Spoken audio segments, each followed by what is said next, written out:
All right, just like that, back with another Portable Clint. Ladies and gentlemen, I worked with this guy right before the world changed, and he has one of the coolest names in Hollywood. Ladies and gentlemen, Willie Earl.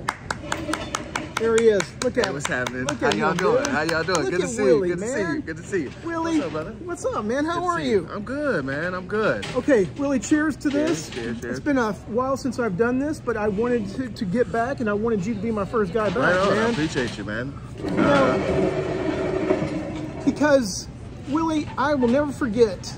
I'm going to start at the end, and we'll work back, Got okay? you. But I'm just going to say this one thing about the end here. Okay. Willie, I worked with you right before the world changed, as I said. Yeah. And you told me that you're going to take a little time off. Yeah. Right before the pandemic. Yeah, and I didn't know about the pandemic. Okay. I did not know. So we shot a, what, Panera Bread commercial? Panera Bread, yeah. Panera Bread was a lot. Some black lot, like Disney or something like that. Yeah. It was great. It was a great gig, and then they pulled it because there was a whole bunch of us. Yeah, it was a whole bunch of us, and they didn't want people to crowd at the. Exactly. Nobody. They shut down the world, so yeah. no one was going to Panera Bread to fill up their coffee. No, not at all. Not at all. Okay, Willie, let's get to you. Tell me when Hollywood started itching at you. When's the first time you felt something funny, something interesting about the comedy world? I mean, I wanted to do this since I was a little kid. I was watching one of your guys' little thing. My parents, they used to argue a lot when I was a kid, and I used to escape to the television. I had this black and white Zenith television that I had in my room that was my dad's at his mom's place, and I would go and retreat there and watch like old shows like the Cosby Show, Three's Company, I Love Lucy. Those were and those late night movies and stuff like that on WGN in Chicago and all that stuff. So yeah. Okay, where are you from? I'm from Chicago, South Side. So you had WGN. That was like your local channel. Yeah. That was a big deal for us in Texas to get WGN. Yeah. That was always cool because you had late night baseball. Late night baseball. well, yeah. The Cubs played at night.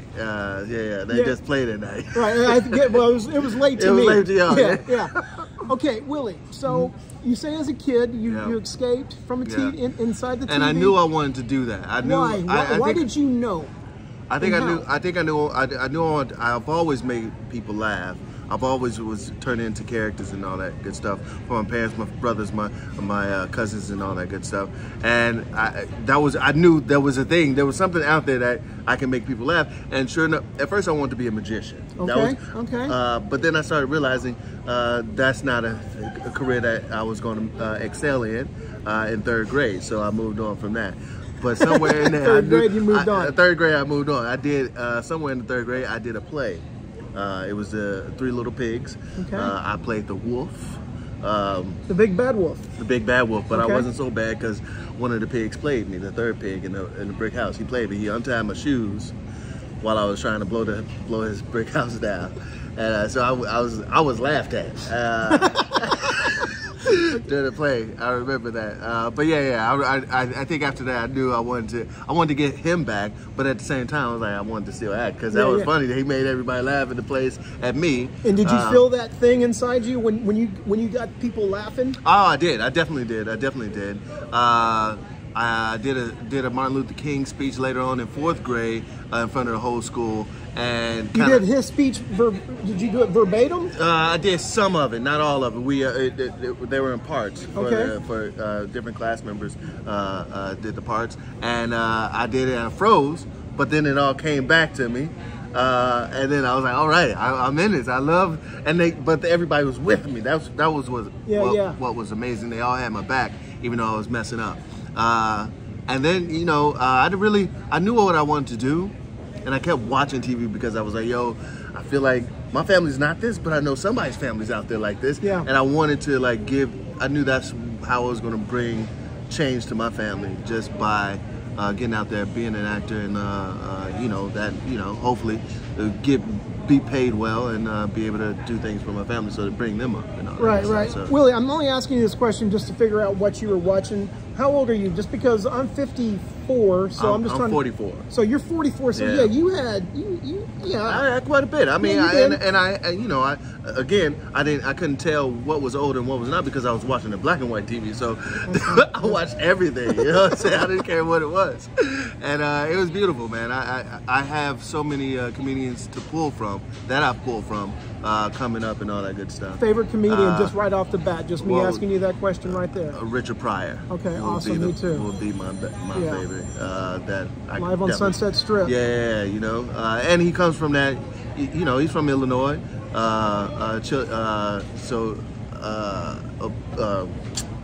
Peoria.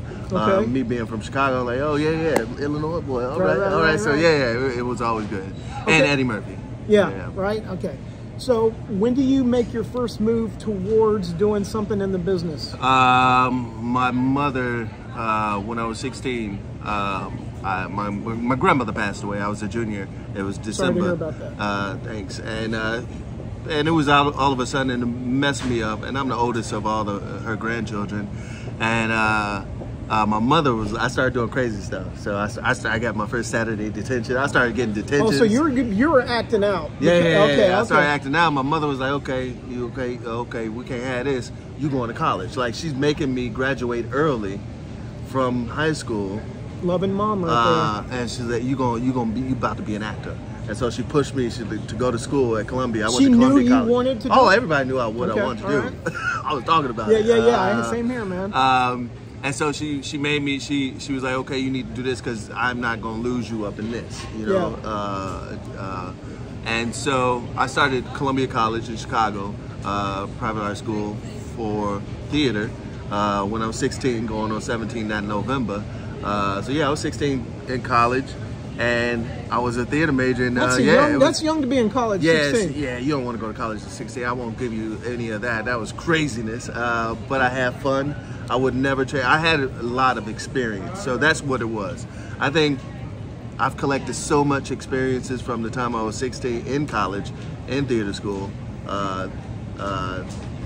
Then I also 16 in college. The following year, I was not there until the second half because my parents were like, oh, we ain't gonna pay no money for this. Oh, you want to disappear on us? Move into the dorms? We ain't pay for those dorms. So they pretty much my mother gave me an ultimatum, and I went to the military the following year. Oh boy, okay. So the beginning of my second year, I was in the military, and I was telling the drill sergeant, like, oh, they wanted me to go regular army. I was like, man, I'm going back to school. I'm just doing this to get some money, go back just to appease my parents. Right. And I was literally telling them, I was like, I'm ready to go back. They went to my parents and during graduation, they were like, oh, yo, you guys should convince Haas to, go regular army. Like, yo, my son didn't tell you? You're gonna be an actor, comedian. He was like, oh no, he told us, we know he's funny. But, he has great leadership skills. They're like, oh, that's us. So they of course, my mom takes that. Of course. And then I went back and I did some theater. But and then I went to school in England for a hot second. Yeah. I studied abroad. So I did a lot of fast-paced stuff once I was in college. So this was 18 now. The summer of 1998. I go over to England for a summer abroad. Do that, come back. I had a friend that I went to high school with. Her sister was like a manager at Second City in Chicago. She's like, hey, you need a job? I can get you a job. I was like, yeah. And I didn't know anything about Second City. Yeah. I walked in there and I saw all these pictures of people. I love Saturday Night Live since I was a young dude. So I've always wanted to be on there. So I was like, what the hell? All these people were here, right? In Chicago or whatever. And then they were on SNL. I was like, what the fuck? I was upset with my parents because they never told you about this world. But on the other side of the block, was a taffy apple joint that we will always go to. Oh wow! So you were that close. So we were always that close. I was so angry, but yeah. I was always that. But then I started working there, and then I was dating somebody there, and then I was looking at her and not more of the job, and so I ended up getting fired. I had too many strikes. And so Jack McBrayer, who was on a team there at the time, I think he was Blue Coat or something like that. He was like, EJ, when you get fired from Second City, you just get on stage. I was like, oh, okay. So I started doing shows there. Took some classes, did some shows there. Somewhere around there, I got a show through my buddy with Jordan Peele wrote a show there. And I did that, and I was like, I was killing the show, man. I was still in the show. And Jordan Peele, so you knew him through that? I knew him through Second City. Okay, yeah, okay. He was working there as well.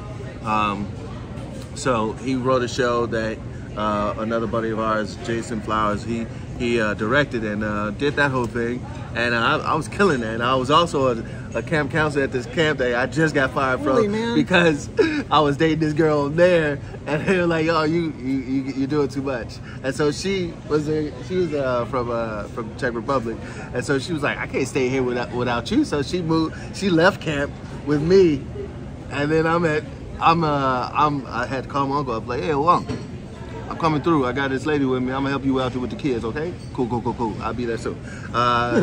So I helped him out. She helped me out with them, and then I did my shows there. Finished up at Second City Skybox doing that show. I thought I was on top of the world. So that's when I moved to LA. Okay. Me in the Winnebago. We all jumped in the Winnebago and drove to LA. Man. Tell me your age when you landed here. I was 20 years old when I landed here. That was in 2000. Okay. Yeah, 2000. What's the first? Where do you move to? The first place we moved to was that Best Western on Western. Really? Yeah, Best Western on Western, right there on Sunset. Okay. Yeah. No. I know which one. Tell me how long did you stay at this motel? We stayed there until like a month. We stayed there a month.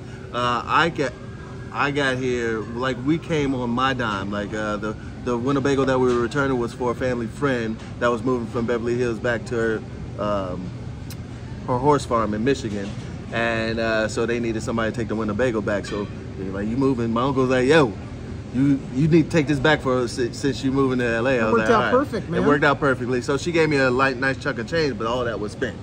So he was like, he had our down payment for our apartment and everything, and so I got an apartment with my aunts co-signing, and we were all set up in Los Feliz, and it's a nice place. You know, it was one bedroom. It was 1, 2, 3, 4 of us. We were all me and my girl were gonna be in the bedroom, gonna be in the living room. So we go back. We all happy, man. We all happy. And this cat, we all met. One was at college that I met him, and then the other one was on that in that show at Second City. And next thing you know, he had to go. The oldest one had the down payment. He had to go, and like something happened with his sister, and he had to go fly back home. I was like, "Oh shoot, okay, I'm gonna take care of this while you gone. We gonna set up."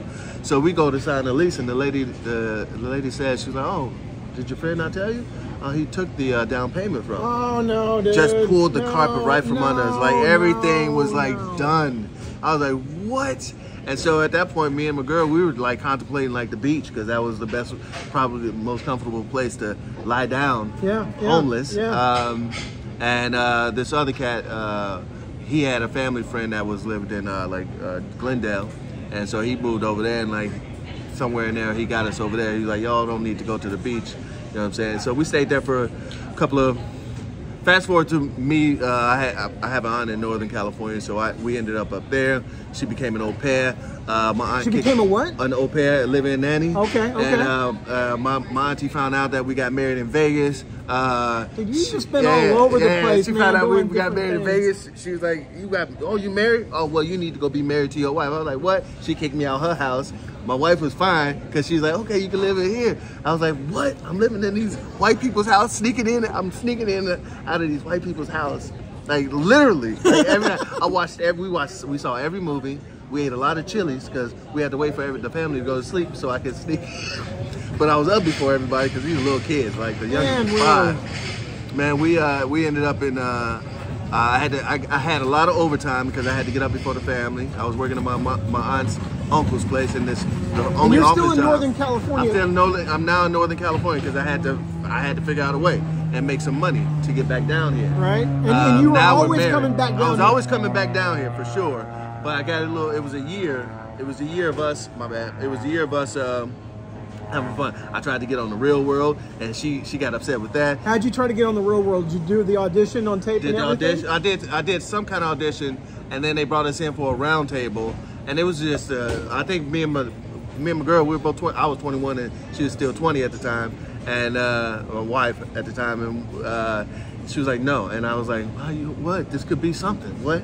And I knew it was nothing, but at the same time, we were just going through it. It was funny at that time. And she was like, no. And I was like, no, you can't tell me no. And then I went on it and did it anyway, and she went with me. I'm in this round circle talking about our relationship. They're like, oh, is she here? She's like, oh yeah, she over there talking to that dude, trying to get me all jealous. It was a roller coaster ride, but it was fun. Can't wait to write about that one day. But yeah, at some point we had to realize, like, yo, I need to get back down to LA. Okay, when do you get back down here? 2001. Right before 9/11, like September 1st, 10 days later, 9/11 happens. Yeah. I'm in the valley. And I remember my first earthquake because I heard this rumbling. I was like, what's going on? And then a wave like went through the house, and I was like, was that an earthquake? And I wanted another one, which was strange. I know, me too. I know, it's weird, man. Yeah, it's weird. It's weird. Because you don't want it, but you want it because you weren't really ready for it. Yeah, exactly. So that happened. Then I went to meet my first agent. I was like, who is that? I went, which is funny. I'll get back to this, but so I went. I had to take all these buses and train all the way over to La Cienega and like Olympic. Okay. And it was I forget, La Jolla, not La Jolla, but something along that line. La Pierre. Okay. The street was on La Pierre. Oh yeah, La Pierre. There's like a couple of buildings right there, building with 2 flights, and so his office was right there. And I remember going in the office or whatever and like talking to him. Right before that, I ran into a cat that directed me in my first thing ever at Columbia. I was in a TV soap opera called Hungry Hearts, and he directed me in this thing, and he was just there in LA, and I ran into him. He was like, Willie. I was like, what's up, man? Lewis. And ran into him, and I told him the deal. He was like, oh man. He's like, let me go have your meeting and meet me afterwards. Have a meeting, realize this dude's not right. He asking me to pay him some stuff beforehand. I was like, no. The agent you just met with. I was like, nah. What does he want you to pay? I'm just curious. What did he say? Like he has his headshot person. Okay, yeah. He has something to get him out. This was a while ago, so it's kind of boggled up. But yeah, he wanted me to give him money for something. I was like, nah. I was like, all right, man, I'll give you a call. So I bounced out, went right to Lewis, we talked it up. He was like, bro, you can help me out, I can help you out. He was like, let me get your ass out the North Hollywood, because I was deep. Like they were doing pornos right next door and stuff. So I was that deep in there. And so I was like, yeah. So we went to pack up literally I was only there for like 4 days, 3 days maybe. And I packed up my stuff, moved in with him, which was great. You know what I'm saying? He drove me to, I did a lot of extra work. I was doing ER. I did a lot of ER back then. Some of the best connections you ever make in Hollywood is running into somebody. Yes, of course. That's what it is. Yeah. I mean, he literally, like today, he's a really good friend. I love that dude. He, you know, even when I came back, he helped me out. You know what I'm saying? When I moved back after leaving and moving to New York for half a second. But so I get here. Acting wasn't even a thing when I got here. I started playing again. I was young, man. So I got here and I ended up on Venice Beach. And I got a job at a buddy of mine. He was like, man, I'm leaving this store. It's like this little bodega right off the beach. He's like, yo, you want to take it over? I could train you and blah, blah, blah. You take it over? I was like, yeah. So I'm there for about 5 months, right on Main Street, across the street from the when you're working that job for 5 months, are you focusing on acting at all? There's no acting going on. Just because it's after 9/11, why is there no acting? There's no acting for me. Okay, because I'm a kid and I wasn't focused. Got it. Yeah, I got so you. I'm bartending. That's becomes me bartending and saying I'm the actor. Right. But not doing anything. Not doing anything. Right. Until I just decide I fire myself. I quit. 3 years later, after having a blow up with the owner. And I was like, that's when I started. I was like, I should probably do what I came out here to do. If everybody did what they were supposed to do when they came out here, there would be less traffic. Yeah, definitely, definitely, man. Yeah. So that's what I did. I quit that job and I started acting class. A friend of mine got me and her acting class. Then I quickly got an agent, commercial agent. I was getting callbacks or whatever, but I was also still playing too much as a kid. I was working at a club as a door guy, bouncer, and I was still playing like after hours stuff, you know what I'm saying? Even with my bosses, you know what I'm saying? Doing drugs, like that's why I decided I had to escape. I'm like, I feel like I could, like something could happen and then I'm not ready for something. So I was like, yo, let me move to New York. So I moved to New York at the end of '06, and my mission is to get on SNL, and so I'm at UCB, I'm at the Pit. I'm at the Magnet. I think that was what it called. I forget the third one. But UCB was my joint, and so I went through classes there. I started dabbling in stand-up because Pete Holmes was in my classes. We went through UCB together, and he was like, "Yo, him and TJ Miller were doing this stand-up thing at UCB. Like, yo, you funny? You should come check this out." So I did, killed it my first time. Like, just talked about my shit coming up, and you know what I mean. And it kind of just let me know, like, yo, you still got this. Just dig in. New York didn't work out too well just because I did But you met some connections. Yeah, I met some connections, some great teachers that I love and like hold on to today, and have inspired me so much and have pushed me in so many ways that they don't even know. Thank you. Do you know any of those advice? Did any of them give you any advice that you still use today, or did they just there for you? Yeah. No, one in particular is she pretty much let me know that you need to stop talking about it and just do it, write it. We need to see the stuff on page. And there's a lot of people who like to talk it and never write it down. And then when those people start talking, you get uninterested until it's written down. Exactly. And so that's where I struggled, and that's where she said you should probably get a writing partner and all that good stuff. And so I finally got that, and like, but at the same time, apparently I have a different style, and so like I need you to write your own style, and then I'll take over. So. You want to do the punch-up jokes? Is that what you meant? No, they're doing the punch-ups. I'm writing the whole thing. Okay, all right.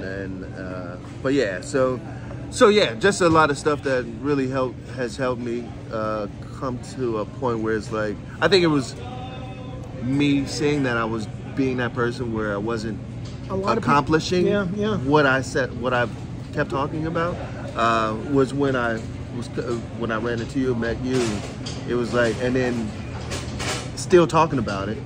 The only reason why it happened is because 2020 happened. The pandemic happened, hit me right in the face, and I was lost there for a second. Okay, it gets kind of, not saying that it hasn't been interesting, but it gets really interesting now, because this is when I meet you, and like I said at the beginning, you said you're going to take a break. This, we had no idea what was right around the corner. Nah. And my break was from January, whenever we shot that, to June. Right. You know what I'm saying? Okay. So once during the pandemic, you start get going though, right? During the pandemic. Well, during the pandemic, I nothing was happening until we kind of started opening up back after September. Right. We did those online auditions. Yeah. So I started just doing, and I hit my 41st birthday, I believe, and I was like, I'm gonna just start pumping out content. I was like, I see all these kids do this content, I can do these, and I'm funny. So I started pumping out that, which is, I'm like, man, I gotta edit all this, I gotta do all this. I'm like, man, it's work. It is. But I'm doing it, and people are commenting, laughing, or whatever. I'm like, if I were consistent with this, I know I could do something with this. But I'm like, I could need somebody to help. But so out of that, I haven't had a theatrical agent out here. I just knew I can get these commercials once I got that agent, and so that's how I got Laura Suhu. That's how you got who? Laura Suhu at Rain. Okay. I was like, I'm ready to move on, and like this cat at Rain, she let like, hey, take some people and like do some theatrical auditions or whatever, and out of that he sent me to the Goldbergs. I was like, I'm booking this, and literally they put a pin in me, and I was like, sweet. And I didn't really, I was on hold for a little bit. I didn't know they were shooting it till after the New Year. I was like, oh, sweet. So this was 2021. I shot January, and my first thing, like my first episode of anything. And I was like, and I literally fought for that, and I said I was gonna do it. I said I wanted it. 30 days later, it happened. So on the 17th on my birthday, I said I started shooting my first stuff. the 17th of December is when I got pinned. And I was like, okay. And then after that, you have newfound confidence because you just booked a theatrical, which is one of the hardest things to do in Hollywood. Yeah, exactly. And so I booked that, and I'm like, okay. I also had just missed the Super Bowl because I was like, I was on the veil, but then I was like, they took me off and I saw who got it. I was like, I had braids. Remember I had those braids? Yes, I do. So I cut the braids, bro. I was like, no, I'm done with the braids. I'm tired of losing stuff because of these braids. So I cut the braids. Fast forward to that summertime, man. I was like getting myself, trying to get, lose that pandemic weight. I was like trying to get at least, look presentable a little bit at auditions and stuff. And so that summer came. I was like, I was talking to my dad, and I was like, he's like, man, so my dad tells me, like, I was like, my son's growing up faster and faster, and he's smart, which means, and he plays ball. And there's a lot, I was like, I'm gonna need to pay for a lot of stuff. I'm gonna need to work. And my rent wasn't being paid because I wasn't paying it. I was like, a lot of stuff is about to hit me hard if I don't start moving. And so I started moving. My dad was like, yo, you just need one of those flow jobs. That's what my dad. Flow job, meaning flow from Progressive. Yeah. I was like, you're right. And I was just laughing it off. Like, hey, you're right, Pops. And so, but I was like, yo, I'm gonna hit every audition like it's mine, no matter what. And I booked a whole lot that summer. I remember seeing you on TV a lot during the pandemic. Yeah, and it was kind of wild. And then at Wendy's, which I didn't expect it. Okay, let's kind of slow up on that because this is what I want to hear about. So you get a Wendy's audition. I get a Wendy's audition. Is it just for one spot? Well, they didn't say. They didn't say. They didn't say at first. But because you don't know that, you're thinking just one spot. Yeah, but because you read the breakdown, the what it is, the run or whatever, you're like, oh, that looks like a lot of stuff going on. Okay, cool. And but at the same time, you're like, it's Wendy's, it's a fast food, so it's gonna play. You know what I'm saying? That's what you're thinking in your head. So you go, like I just did it was just, the first audition was, I sent in, like I recorded it myself, self-tape. And the second was the callbacks were at the office. Who cast it? Ooh. Uh-oh. Ooh. Uh-oh. Ooh. Okay, we'll go back to that. So are these the ones with Reggie Bush? The first one was Reggie Bush. Yeah. Okay, so you go to the set. Okay, you go to wardrobe. Are they saying anything about this could be multiple yet? Well, we knew that we were filming for a couple of days, and there were going to be we knew there were going to be multiple things on that, like 3 or 4 or something like that. Like, oh, okay, cool. That's going to be a nice spot because it was for the college football season. Right. So we knew. I was like, oh, this run during college football. That's nice. That's cool. We're gonna have it's gonna be a nice run. Right. It wasn't until December that my agent hit me up with an avail for January. I was like, what? Did you love getting that phone call? I was like, cool. January, cool. That sounds nice. To go back and do this? I was like, all right. No auditioning? Just go back and do it. Yeah. Yeah, cool. And we went back and did the thing, and then it started happening. Kept doing it. I was like, And then a year passes, and we're still doing it. Another year, they put me on Spanish. Like they flew me out to Miami to do the Spanish ones and stuff. I'm like, oh, this is a thing now, huh? That's like, I was like, let me pay all my bills from past. I started paying everything. Child support, I was paying everything. I was like, oh man, I'm gonna get because I told everybody back in the day, I was like, I'm not gonna pay nobody because I ain't got it. Right. You know what I'm saying? I'm an artist. But now you got it. And so I was like, yo, once I hit that, I was like, I'm gonna make things happen and change my life and do all that good stuff, and which I have been.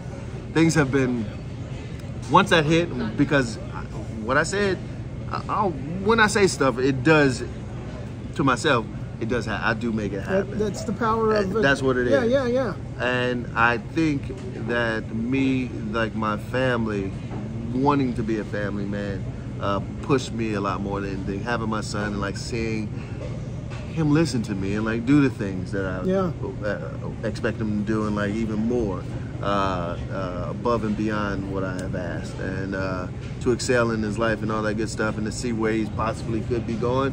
I'm like, I need to continue to, you know, lead by example, and do my thing in his life and all that good stuff, because I want to have more kids and I want them to see that as well, see him doing well, him being able to be that person in their lives as well. So yeah, I was like, yo, I gotta get on my thing, and still to this day, I mean, we're active. We can't stop at the push at all. The okay, grind. But hang on a second. So, how many commercials did you do for Wendy's so far? We're still.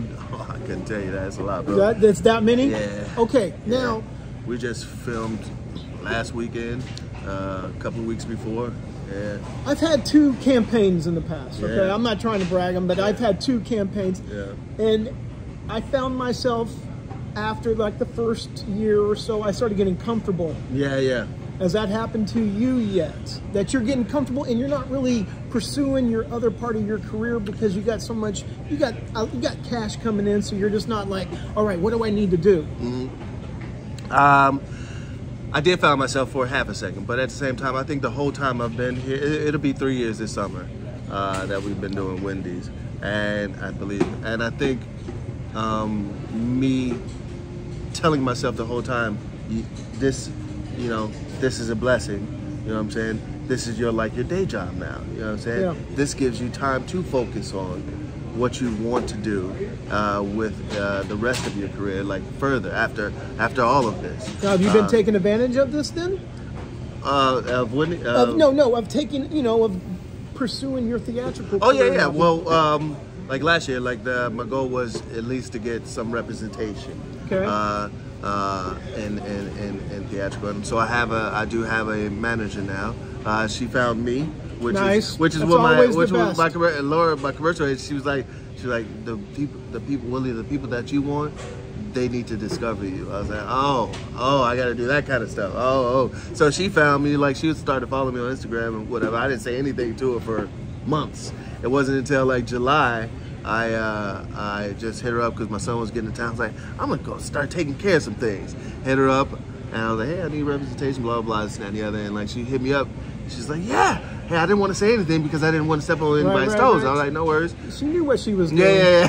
She knew what she was doing. So we chopped it up, and like, I saw her list of her clients and stuff that she already has, and I was like, I recognize that cat. I recognize her. I was like, cool stuff. So I was like, and I just needed somebody in my corner. Yeah, it's always get it going. Yeah, that's what you need, somebody in your corner. Willie, I'm excited for you because you haven't even really scratched the theatrical service. Nah. And the fact that you booked a Goldberg so easy means to me that once you do get going again with it, it's going to happen. Yeah. I look forward to that. I mean, I'm not a person that I'm not impatient at all. I know things will happen when it's ready, when it's time. Yeah. And as long as I'm continuing to move forward and know what I want. Right. You know, because every time I put something out there, it does come back, and I do make it happen.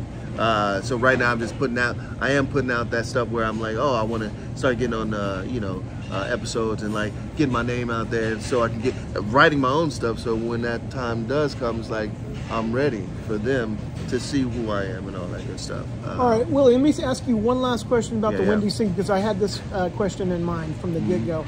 Did you improvise any of that stuff on TV? Yeah. Because most of it's improvised. Everything you say seems so easy and fun and light, and it's good stuff. It's not like a written line that some guy in Chicago wrote. Well, we start with the written line. Yeah, of course, yeah. And then we got Clay as our director. Who is this? He directed all those one of those commercials with the two guys in the car, those Sonic commercials. Sonic commercial, yes. He's directed all those. Okay. All right. So yeah, Clay's great because he's loving this new thing. Oh yeah. Because that gig ended. So he's got a new awesome gig. He works a lot. Yeah. But he was like, he's good. He knows comedic actors, and like he knows how to push you. Like he can throw something out and like just let us play with it. Nice. Which is amazing, and he loves that. So the writers love us because we give they're always like, we give you guys stuff and you guys make it so much better. I was like, yeah. And and which is great. So they allow us to, you know, to be rewarded for that. So they give us a little bump for that. That's awesome. Oh, really? Oh, yeah. That's awesome. That's a good pay. Yeah. Okay, Willie, I'm gonna start winding down here. So I got some end questions here. Okay.